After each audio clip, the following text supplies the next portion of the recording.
অক্ষয় তৃতীয়ার দিন পুরোহিত ছাড়া সহজ সরল পদ্ধতিতে বাড়িতে মা লক্ষ্মী ও বাবা গণেশের পুজো। অক্ষয় তৃতীয়া মাহাত্ম্য। এই দিন কি কি মঙ্গল সামগ্রী নিবেদন করবেন বাবা গণেশকে এবং মা লক্ষ্মীকে, চলুন তাহলে জেনে নিই সব কিছু একসাথে এই ভিডিওয়।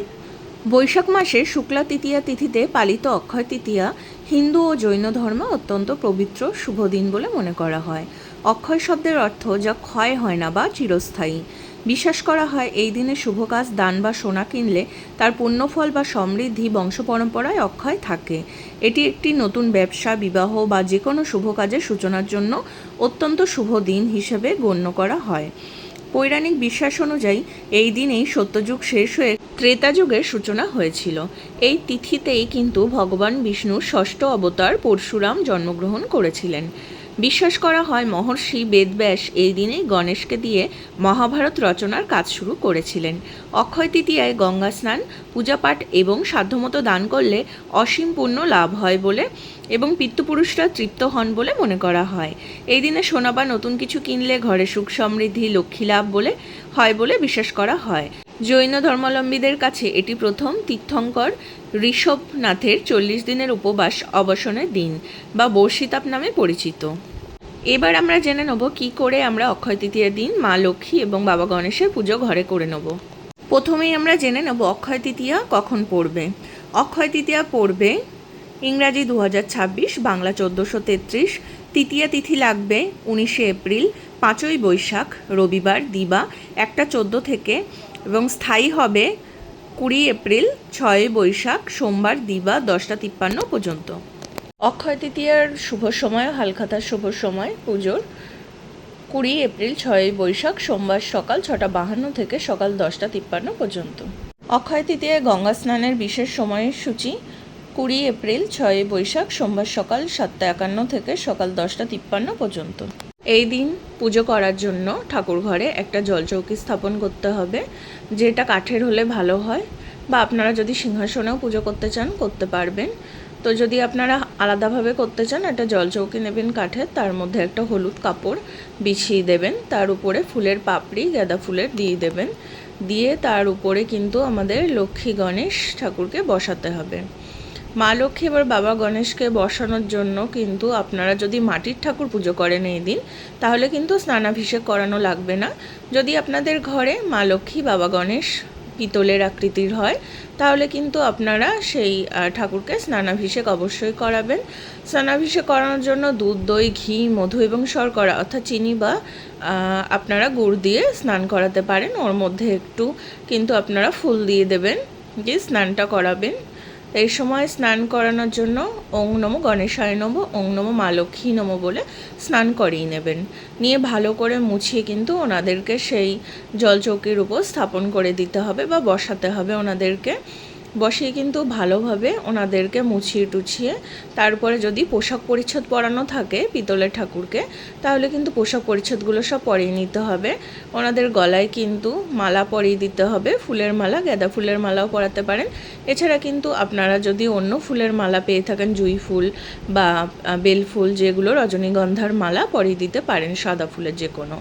তারপরে কিন্তু আমাদেরকে একটা তিলক পরিয়ে দিতে হবে। মা লক্ষ্মীকে সিঁদুরের টিপ পরিয়ে দেবেন, বাবা গণেশকে আমরা কিন্তু লাল চন্দনের তিলক পরিয়ে দেবো।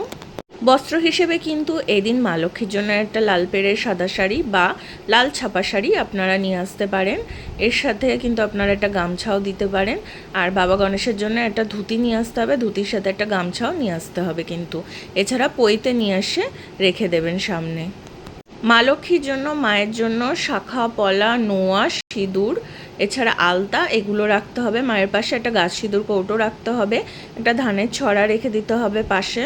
পুজোয় বসার আগে এবার আমাদেরকে আচমন সেরে নিতে হবে। পুজোর সব সামগ্রীতে আমাদেরকে গঙ্গাজল ছিটিয়ে দিতে হবে।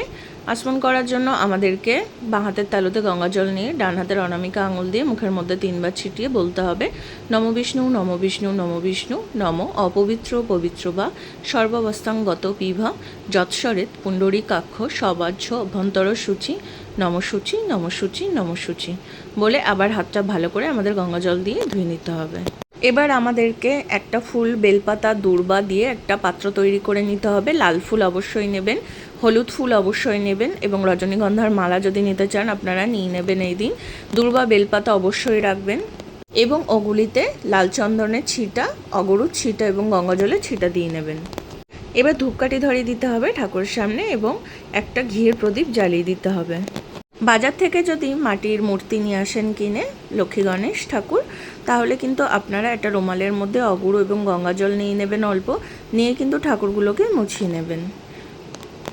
আমাদেরকে কিন্তু এবার বাবা গণেশের গলায় একটা পৈতে দিয়ে নিতে হবে, মায়ের গলায় কিন্তু একটা মৌলি সুতো দিয়ে নিতে হবে। মা লক্ষ্মীর মাথায় এবার একটা লাল ওড়না দিয়ে নেবেন এবং ভগবান গণেশের হাতে একটা চাঁদমালা, মায়ের হাতে একটা চাঁদমালা দিয়ে দেবেন। এবার হাতের মধ্যে আমাদেরকে লাল চন্দন সহযোগে কিন্তু একটু দূর্বা নিতে হবে, নিয়ে ভগবান গণেশের ডান কাঁধে রেখে বলতে হবে ইদং দূর্বাদলং নমঃ ওং গাং গণেশায় নমঃ। এতে গন্ধপুষ্পে ওং গাং গণেশায় নমঃ বলে হাতের মধ্যে আমাদেরকে একটা লাল জবা ফুল নেব আর হলুদ গাঁদা ফুল নেব, নিয়ে তাতে লাল চন্দন মাখাবো, মাখিয়ে আমরা ভগবান গণেশের পায়ে অর্পণ করব। এবার মায়ের চরণে, মা লক্ষ্মীর চরণে একটা পদ্মফুল নিবেদন করব এবং মায়ের জন্য পুষ্পাঞ্জলি মন্ত্রটি পাঠ করে নেব। তার জন্য হাতের মধ্যে লাল চন্দন মাখিয়ে লাল ফুল, পদ্ম ফুল বা গোলাপ ফুল এগুলো নিয়ে নেব, বেলপাতা দূর্বা নিয়ে আমরা মায়ের পুষ্পাঞ্জলি মন্ত্রটি বলে নেব। ওং নমস্তে সর্ব দেবানাং বড়দাসী হরিপ্রিয়ে যা গতিস্তং প্রপনান্নাং সামে ভুয়ার্ত দর্শনাথ। মায়ের পায়ে ফুল, দূর্বা, বেলপাতাগুলি এবার নিবেদন করে দিতে হবে। এবার হাত জোড় করে মায়ের প্রণাম মন্ত্রটি বলে নেব। ওং বিশ্বরূপস্য ভার্যাসী পদ্মে পদ্মালয়ে শুভে সর্বত পাহিমাং দেবী মহালক্ষ্মী নমস্তুতে বলে মায়ের চরণে নমস্কার করতে হবে।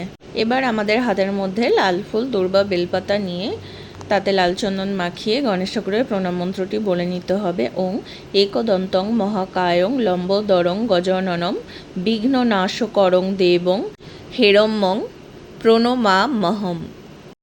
এবার আমরা হাত জোড় করে বাবা গণেশের সামনে আমরা বলে নেব এই মন্ত্রটি, যেটা বাবা গণেশের খুবই প্রিয় মন্ত্র। ওনাকে সন্তুষ্ট করার জন্য এই মন্ত্র ওনার ভক্তরা সবসময় বলেন।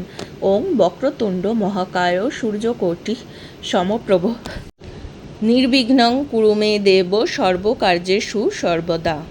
এবার মা লক্ষ্মী এবং বাবা গণেশের জন্য একটা মঙ্গল সামগ্রী গুছিয়ে নেব। তার জন্য আমাদেরকে 5টা পান পাতা নিতে হবে।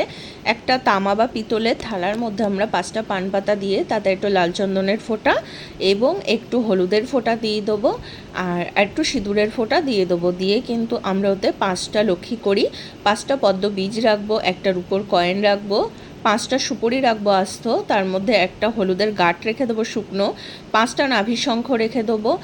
একটা ছোট্ট প্লেটের মধ্যে দিতে হবে আমাদেরকে একটু এলাচ, লবঙ্গ এবং দারচিনি।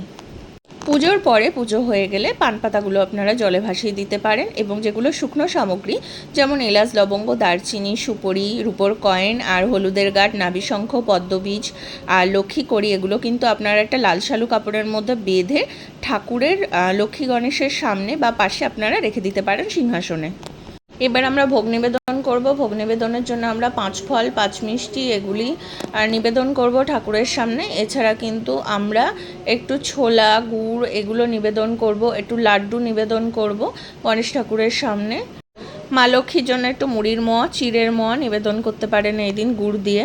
এবার আরতি করে নিতে হবে, ধূপ ধরিয়ে আরতি করতে হবে, পঞ্চপ্রদীপ জ্বালিয়ে আরতি করতে হবে, ঘিয়ের প্রদীপ যেটা জ্বালানো ছিল সেটি দিয়ে আরতি করে নিতে হবে, কর্পূর জ্বালিয়ে আরতি করে নিতে হবে। এরপরে কিন্তু ধুনো জ্বালিয়ে আরতি করে নিতে হবে ভালো করে। তারপরে কিন্তু একটু পাখা দিয়ে বাতাস করে দিতে হবে মাকে বাবাকে, শঙ্খ বাজাতে হবে, উলুধ্বনি দিতে হবে। কেমন লাগলো ভিডিওটা অবশ্যই জানাবেন। ভালো লাগলে লাইক, শেয়ার, কমেন্ট আর সাবস্ক্রাইব করে সাথে থাকবেন, পাশে থাকবেন। আজকের মতো এখানে বিদায়, দেখা হবে একটা নতুন ভিডিও নিয়ে।